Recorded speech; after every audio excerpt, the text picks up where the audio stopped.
գալիս են մի հատ գոռում են, մտածում են պատասխան չեն ստանալու, իսկ այս ամեն ինչը արվում է նրա համար, որպեսզի վաղվա միջոցառմանը ավելի շատ մարդ գնա, հետո դրսից շատ այլ դաշնակցական ընկերներ են եկել, պետք է աշխատանք ցուցադրվի, պետք է ցույց տվի, թե որ իրավիճակը ինչ լարված է։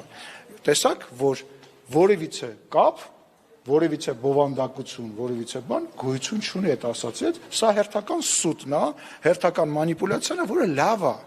որը լավ է, որովհետև մարդիկ շատ վաղուց այս ամեն ինչը հասկացել են ու զզվում են իրանցից, զզվում են այդ ստերից, ինֆորմացիան բաց է, ճշմարտությունը շատ լավ բոլորը գիտեն, շատ լավ է շարունակեն, թող շարունակեն սուտ։ Բայց անհայտ չէ երբեմն ազգային ժողովի նախագահ ընդհատում падգամավորներին, այդ մասին շատ որ դուք կամնակատը խախտում եք, երբեմն ոչ ձեր լիազորությունների շրջանակում падգամավորներին, միջամտում եք Ուրեմն տեսեք, ազգային ժողովի նախագահի պարտականությունների մեջ մտնումը բնականոն աշխատանքը ապահովել։ Շատ հաճախ այդ բնականոն աշխատանքը ապահովելու համար պետք է տարբեր ձևերով իրավիճակը իջացնես լարվածությունը կամ հարվածը քո վրա վերցնես կամ ինչ որ ձևով այդ լարվածությունը ուղղորդես մեկ այլ ուղղությամբ եւ ներողություն եմ խնդրում, բայց տենց կողքից տենց ալիքները թերթելուց կամ որևիցե այլ գործով ձեռի հետ զբաղվելով ինչ որ տենց գնահատական տալը ես չեմ արդարացնում, դա սխալ է, ես համարում եմ, որ իմ աշխատանքի շնորհիվ ազգային ժողովը ի հեճուկս այն կանխատեսումների, որը կային 4 տարի առաջ արդեն իսկ, որ ազգային ժողովը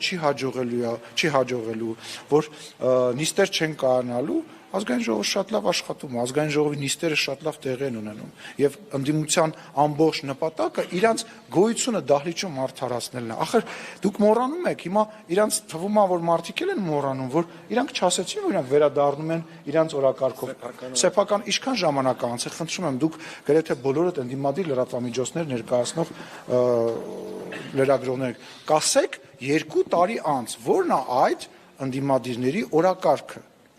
Չստացվեց, ֆիքս, չէ, օրակարգը որն իրանք ասացին մենք կբերենք ու իրանք կընդունեն, իրանց օրակարգը որն էր, եւ ինչա բերեցին, բայց Լուսինե ջան, նույնիսկ այդ իշխանափոխության օրակարգով իրանք այն ամենաթեժ ժամանակահատվածին, երբ որ այո, անվստահության նախագիծ չէին բերել էր հայտարարության տեքստ։ Հիմա ով է ճիշտ ասում, ով է սուտ ասում։ Հիմա պարզա, որ պետք է արդարացվի իրանց դահլիճում լինելը եւ այդ արդարացումը առավելևս ապրիլի 24-ի մոտակայքում այս ձևով է պետք անել, բայց զգուշացնում եմ, չափերը չանցնեն, պատասխանը տեղում է լինելու եւ պատասխանը լինելու է ընտրության միջոցով, պատասխանը լինելու է վերաբերմունքի միջոցով եւ արձագանքների միջոցով։